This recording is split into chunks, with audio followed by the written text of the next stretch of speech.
From Davie County, represent Davie, Iredell, and Rowan in the state senate, District 34. This is my 7th term, and when I was first elected, one of my welcome to Raleigh moments was that Pilatex in Kannapolis, part of my district, was closing down. 4,600 people lost their jobs overnight. And when you look at the cost to manufacturing, that with that and other regulations, especially, that my district was as hit hard as any area of the country during the recession. And when we put artificial barriers to the cost of business and for jobs, that they go elsewhere. And dealing with that, we had double-digit rates of unemployment, and it was really tough for us to try to get jobs back in these areas.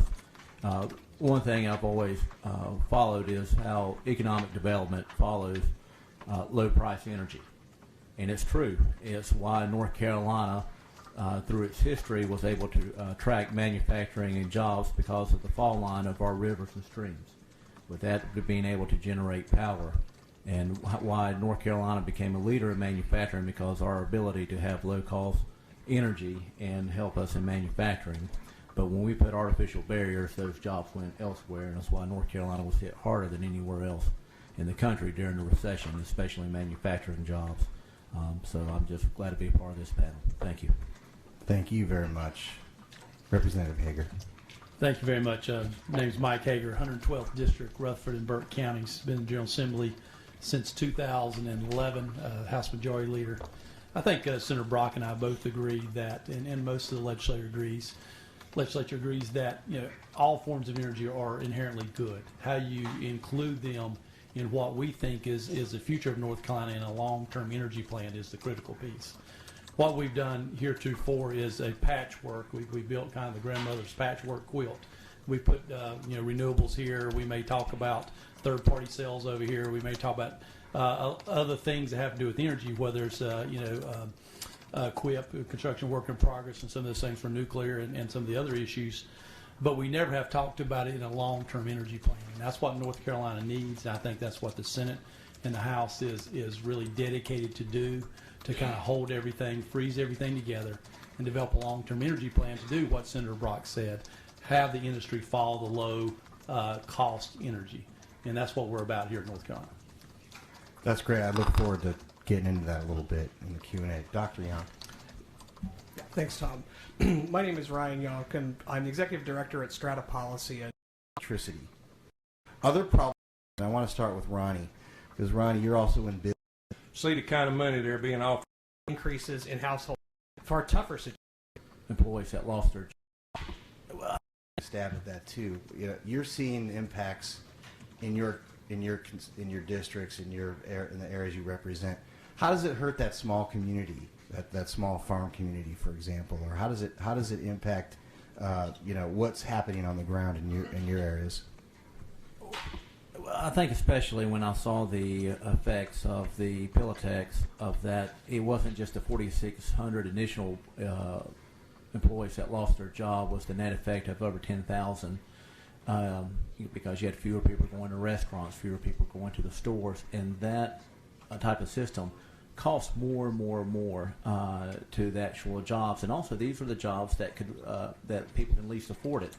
They don't have as much disposable income as others, so it really negatively affects them of what they can do and what their purchasing power. And Brent Lane over at UNC Center for Competitive Economies also speaks of North Carolina's disposable income isn't growing at the national rate, and that's something that we see as legislators of trying to adjust policies in the state to increase disposable income for North Carolina citizens to help revive our economy, because if they have more money, there's more money for spending, buying, investing, and everyone benefits. And so, I mean, that's what we're up here every day as legislators, trying to find out how to make lives better for North Carolina citizens. And when we have an artificial barrier put in place that hurts everyone, especially job producers, it really slows down our economy.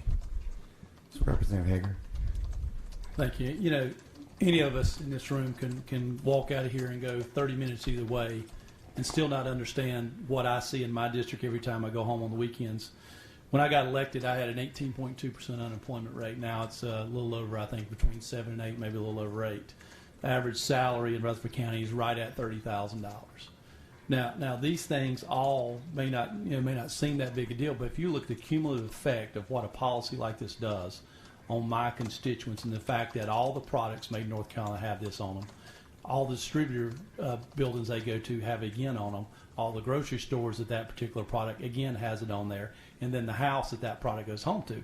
And that's just part of it, because all government buildings, whether you're local, whether you're a county, or whether you're state, has this built into it. So it's not only built into the products you buy every day, several times it's built into the tax structure that we have, that those people that in my district can make $30,000 a year have to pay. So it's not just what folks see in their power bill at home. It's paid in the products several times over. It's in the taxes they have to pay to run their government. It's all that cumulative effect to the folks that can least afford it. And I'll tell you, if you look, I described this one time as a reverse Robin Hood scenario. You're basically taking from the poor and giving to the rich. Look at the folks that are running these companies. The CEO of Strata Solar lives in a $2 million house that pretty much you could buy the whole town of Rutherford for $2 million. I mean, that's really where we are, where I live. And of course, the strange thing I find out about it, he has no solar panels on that house.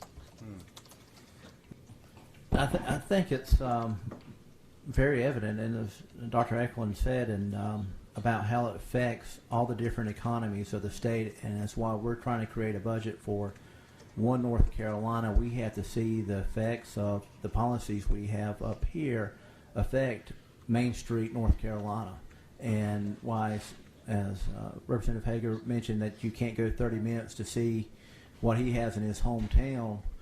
From here, we have to try to relay that to other members, other representatives and senators of exactly what we have. And I just saw with Dr. Eklund, I've never met him before, but I was always fascinated by his solar house. And it's so appropriate to have that discussion about that house in this discussion, because that house was created for North Carolina with the overhangs, the way the house was built, the direction of the house. And it just reminds me in these solar facilities, they're not farms, they take away our farmland, they're solar facilities. That house that Dr. Eklund designed was designed for our climate and what we have here. And the solar panels that we use in North Carolina are only a third as efficient as they would be in the western United States. That's not our role. That's not what we do well. What we do well is to grow crops. Agriculture is our number one industry, and as chair of agriculture, I know how big it is to North Carolina, and it affects what revenue we generate for our budget, for our teachers, for our roads. And if we start messing with what we have, which is this policy, it's going to have long-term lasting effects in our budget that will put North Carolina down a road like we suffered during the recession. Thank you. Senator Brock is certainly right. You know, what I believe philosophically is we ought to fund the core functions of government. You know, that's transportation, infrastructure, education, HHS, protecting our citizens. And until we can fund those adequately, which tax credits and grants and those things take away from the ability to do that, until we can fund those adequately, we should not be in business to keep other business up. If you look at the long list of things, you know, we have a higher threshold contract for qualifying facilities. We're the third highest in the United States. The only other one is, I think, Oregon and California. We have an 80% property tax abatement, which hurts our local folks. We have a limit of only being able to buy 25% of our renewable energy out of state, which hurts our competitiveness and reduces the cost of, and actually increases the cost of those renewables. We have a 6% goal right now, which will go to 12.5%. We have a 30% federal tax credit, a 35% state tax credit. With depreciation, you pretty much pay your facility off in 6 years. You know, we've got to hold our folks accountable. When my folks in Rutherford County look at this, and they know the struggle in a Tier 1 county where we've had almost 20% unemployment, and they look and say, you know, my gosh, if you've been subsidized for 8 years, and you think you have a business, you probably have a charity instead of a business if you continue to have to be subsidized. So the question is, are these businesses or are these charities? And are these employees really state employees? Because that's what they've come down to. And that hurts our budget. All those put pressure on our budget. Well, thanks for the question. I think part of the background I didn't give you when I first started is I do have a mechanical engineering degree from that other engineering university, UNC Charlotte, Dr. Eklund. So there's two good ones, at least two good ones, probably 3 or 4 good ones in the state. Did make energy for almost 20 years before I decided to get into politics, which I question that about every day now. So, but I think you're right. What we need is, and I don't think any state has done it exceptionally successful yet, and that's develop a long-term energy plan. We don't have a free market in a regulated utility like we have in North Carolina. How do we get there? How do we instill competition? How do we drive down energy prices? How do we achieve a goal of being, say, in the lower quartile of energy prices in the United States? How do we do that? I don't know if anybody's done it successful. If they are, I'd love to see it. But that's been one of the most exciting pieces of the latest legislation that's sitting in the Senate now, is it has a piece in there for a long-term energy plan for all the stakeholders to come together, try to figure out what the future looks like for North Carolina. So, Senator, instead of picking energy winners and losers, as you mentioned, the solar house that was designed specifically for the state and maximizing the efficiency. So you envision a world where, without the subsidies, the prop-ups, the mandates, that you'd have these competing energy sources sort of finding their appropriate niche in the marketplace and actually learning to live cohabitate with the farmers and other communities.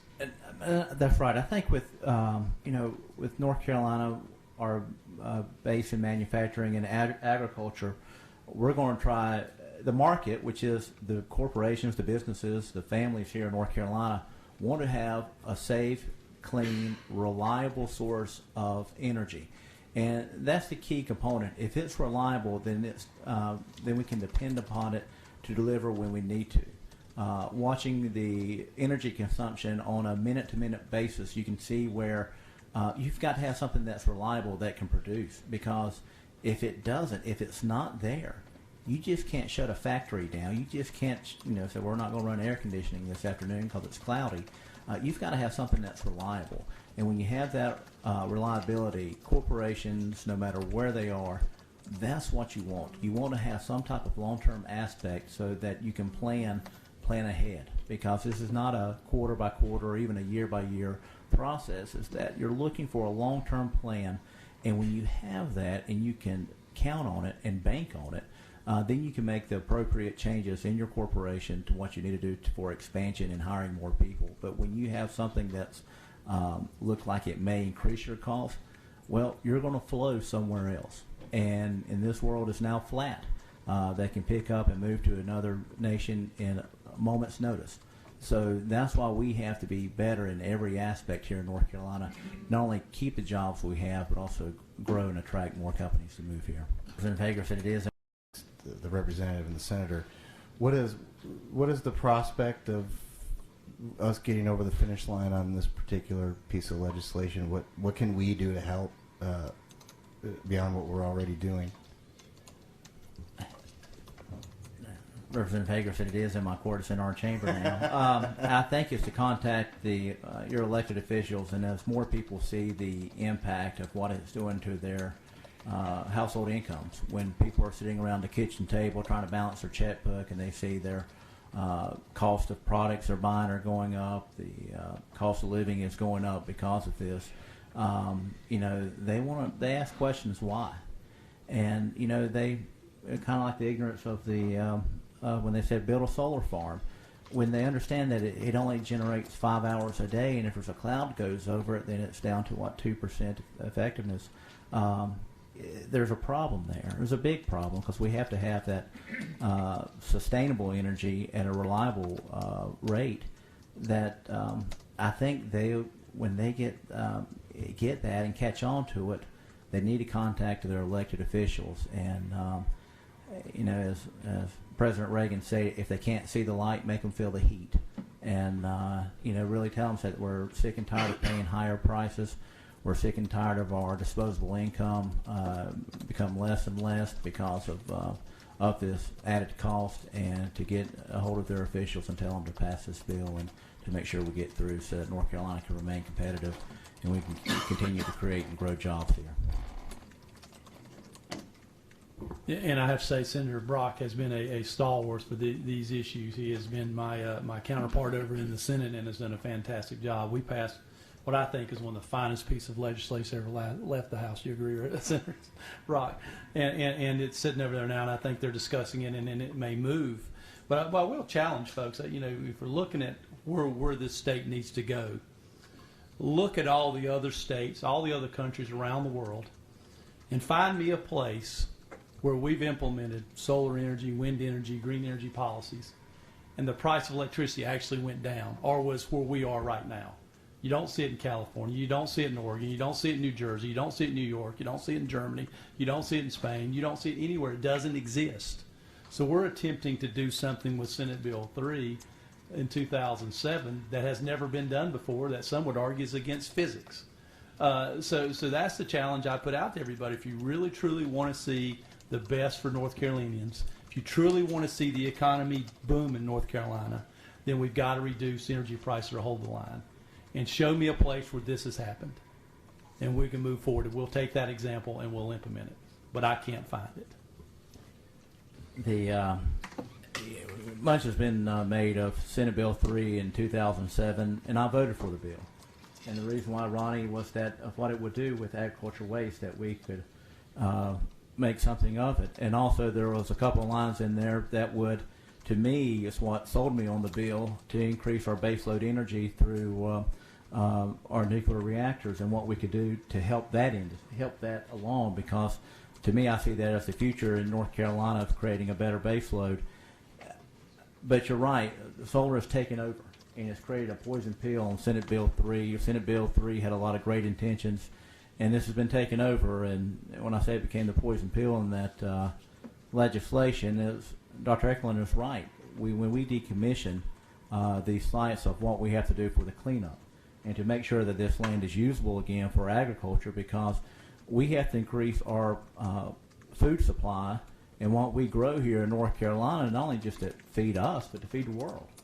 And if we're losing valuable farmland now, and if it comes off the books after the decommissioning where we can't use it because of the problems that it will create, we are really, really putting our children and grandchildren at risk about a future food supply and future environmental concerns. And we've had to deal with that recently in other areas here in the state. So it really impacts us now, and I think North Carolina needs to have a better long plan term. I believe the bill will do that, and not only for creation of energy, but also how we dispose of what we have now, and also look at what do we do here in our state to continue to grow and create jobs for North Carolinians. Thank you. Thank you very much. There's as we've been in this, Senator Brock and I've been doing this for 4 or 5 years now, working together, trying to figure out how to curb the effects of these policies. And may realize how effective policies are in North Carolina. Once you get a mandate like this, it's very hard to unwind. And we can remember the numbers. Dr. Eklund, Senator Brock are very good with numbers. Less than 20% availability factor is non-dispatchable. It's all these things. But at the end of the day, I come from a Tier 1 district where people struggle to pay their house bill. They struggle to send their kids to a good school. They struggle to go out and eat one time a week if they get the money to do it. When you can't find work, not a lot of stuff really matters past that. And they struggle to pay their power bills. They struggle to buy the products like a Texas Pete that's made in North Carolina that gets hit at the manufacturer, that gets hit at the distributor, and gets hit at the grocery store, gets hit again when he gets home, plus all the taxes on top of that for all those folks. Our folks struggle.